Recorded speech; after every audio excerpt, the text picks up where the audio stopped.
त्योहार मनाइए, लेकिन इस बात का भी ध्यान रखिए कि बांग्लादेश में हिंदुओं के साथ क्या हो रहा है। जो मकर संक्रांति हम भारत में मना रहे हैं वो बांग्लादेश के हिंदू नहीं मना पा रहे हैं, पाकिस्तान के हिंदू नहीं मना पा रहे हैं। हम होली मना रहे हैं लेकिन बांग्लादेश पाकिस्तान के हिंदू होली नहीं मना पा रहे। आज भी मेरे पास वहां से बहुत सारे वीडियो आए हैं, रिकॉर्डिंग आ रही है, और वो लोग यही कह रहे हैं कि आप तो मकर संक्रांति भी मना रहे, आप तो होली भी मनाएंगे, आप तो दीपावली भी मनाएंगे, लेकिन हमारी हालत बिल्कुल खराब हो चुकी है, वो कोई भी त्योहार नहीं मना पा रहे। 1947 में आडवाणी जी, राम जेठमलानी जी, मनमोहन सिंह जी ने भी मकर संक्रांति अपने घर में मनाई, होली भी अपने घर में मनाई, लेकिन दशहरा और दीपावली जब आया तो वो झुग्गी में आ चुके थे, अपना घर, मकान, खेत खलिहान, दुकान सब कुछ छोड़ चुके थे।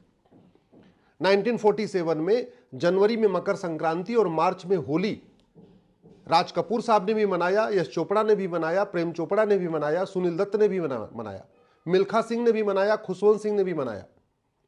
लेकिन अक्टूबर में जब दशहरा आया और दीपावली आई तब वो भारत में आके झुग्गियों में रह रहे थे। वो सोच खत्म नहीं हुई है। पहले एक बाबर था, एक हुमायूं था, एक औरंगजेब था, अब तो हर जिले में बाबर है और हर जिले में औरंगजेब है, हर जिले में अकबर आ चुका है। पहले एक जयचंद था, अब हर जिले में जयचंद है। तो खतरा कम नहीं हुआ है, खतरा बढ़ा है। और वो सोच, पाक नापाक की सोच जो कहती है कि संक्रांति मनाना हराम है, होली मनाना हराम है, दीपावली मनाना हराम है, दशहरा मनाना हराम है, मंदिर में पूजा करना हराम है, नदियों में नहाना हराम है, वो सोच कब नहीं हुई है। जब सोच कम नहीं हुई है तो खतरा कम नहीं हुआ है। ये खतरा खत्म होगा केवल और केवल नियम कानूनों को बदलने से। ये जो पाक नापाक की सोच है ना, जिस पाक नापाक की सोच ने अफगानिस्तान से हिंदुओं को खत्म कर दिया, जिस पाक नापाक की सोच ने 1947 में विभाजन करा दिया, जिस पाक नापाक की सोच ने आडवाणी जी, इंद्र कुमार गुजराल, मनमोहन सिंह जी, मिल्खा सिंह जी सबको अपना मकान, दुकान, खेत खलिहान छोड़कर भागने के लिए मजबूर किया, जिस पाक नापाक की सोच ने यश चोपड़ा, प्रेम चोपड़ा, पृथ्वीराज कपूर, राज कपूर, लाला अमरनाथ, मिल्खा सिंह सबको अपना घर, मकान, दुकान, खेत खलिहान छोड़ने के लिए मजबूर किया था, वो सोच खत्म नहीं हुई है। और पहले तो 1000 मदरसे थे, इस समय भारत में लगभग 4 लाख मदरसे चल रहे। और एक बात और याद रखिएगा, कन्वर्टेड हिंदू ही हमारे लिए खतरे हैं।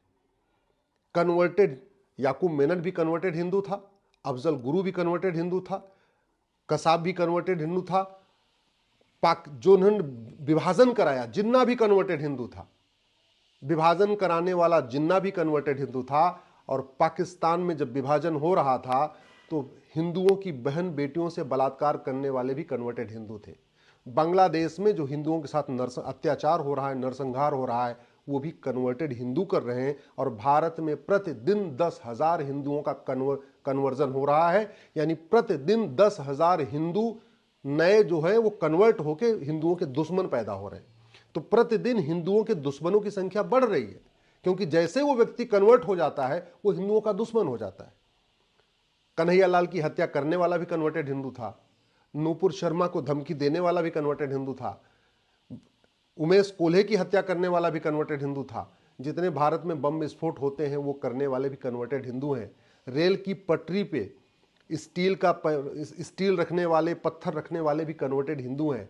और बाकी तो छोड़िए, आज की डेट में काशी, मथुरा, भद्रकाली, भोजशाला, अटाला में हमारे मंदिरों पे कब्जा करने वाले भी कन्वर्टेड हिंदू हैं।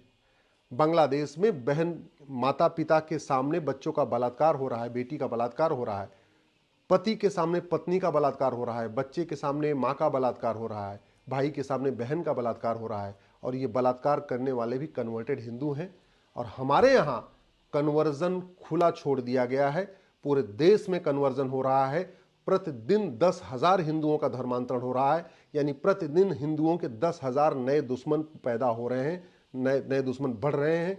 साल में 40 लाख लोगों का, हिंदुओं का कन्वर्जन हो रहा है, यानी 40 लाख नए दुश्मन पैदा हो रहे हैं। तो त्यौहार मनाइए, खुशियां मनाइए, होली दिवाली मनाइए, संक्रांति मनाइए, सब कुछ मनाइए, लेकिन इस बात का ध्यान रखिएगा, दुश्मनों की संख्या बढ़ रही है, क्योंकि धर्मांतरण बढ़ रहा है। ये धर्मांतरण रोका जा सकता है, लेकिन ये धर्मांतरण रुकेगा केवल और केवल कानून से।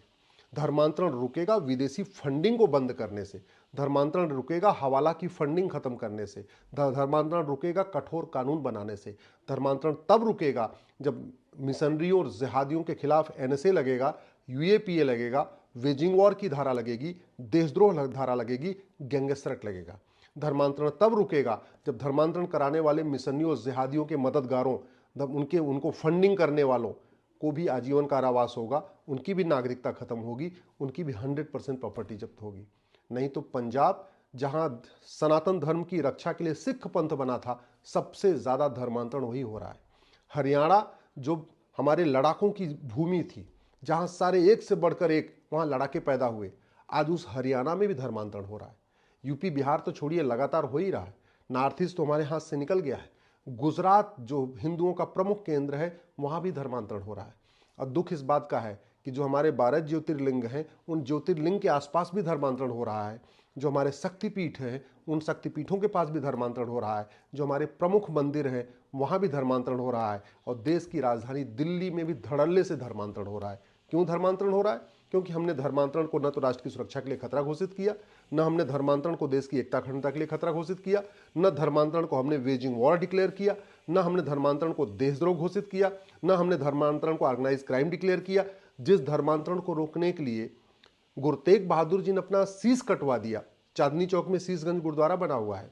जिस धर्मांतरण को रोकने के लिए गुरु गोविंद सिंह जी ने अपने चारों बच्चों को बलिदान कर दिया, खुद भी वो बलिदान हो गए। जिस धर्मांतरण को रोकने के लिए संभाजी महाराज को 40 दिन तड़पाया गया था, शिवाजी महाराज ने पूरा परिवार अपना बलिदान कर दिया। उस धर्मांतरण को रोकने के लिए कोई आवाज नहीं उठ रही है। उस धर्मांतरण को रोकने के लिए हम कठोर कानून नहीं बना पा रहे हैं सेंट्रल लेवल पे।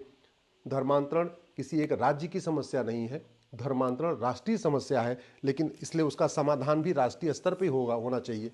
ये जो बीएनएस है ना, इस बीएनएस में एक चैप्टर जोड़ दिया जाए, ऑफेंस रिलेटिंग टू कन्वर्जन, और उसमें लिख दिया जाए कि धर्मांतरण राष्ट्र की सुरक्षा के लिए खतरा है, एकता अखंडता के लिए खतरा है, देशद्रोह है, वेजिंग वॉर है, ऑर्गेनाइज क्राइम है।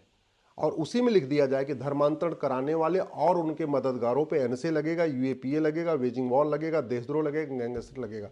मैं गारंटी के साथ कहता हूं, 6 महीने साल भर के अंदर इनको सजा देना शुरू करिए, खौफ पैदा हो जाएगा, धर्मांतरण रुक जाएगा। और नहीं रुकेगा तो जो अफगानिस्तान में हुआ, जो पाकिस्तान में हुआ, जो कश्मीर में हुआ, जो बांग्लादेश में हो रहा है, इसके लिए तैयार रहिए। 20 से 25 साल के बाद हमारे बच्चों के साथ वही होगा जो आज बांग्लादेश में हो रहा है, 1990 में कश्मीर में हुआ, 1947 में लाहौर में हुआ, या बाकी और अन्य स्थानों पे हुआ। तो मेरा आप लोगों से हाथ जोड़ के निवेदन है, कानून बदलवाने की मांग करिए, धर्मांतरण रोकने की मांग करिए, और नहीं तो दल गुलामी करेंगे तो जो पहले जैसे भुगते हैं आगे भी भुगतना पड़ेगा।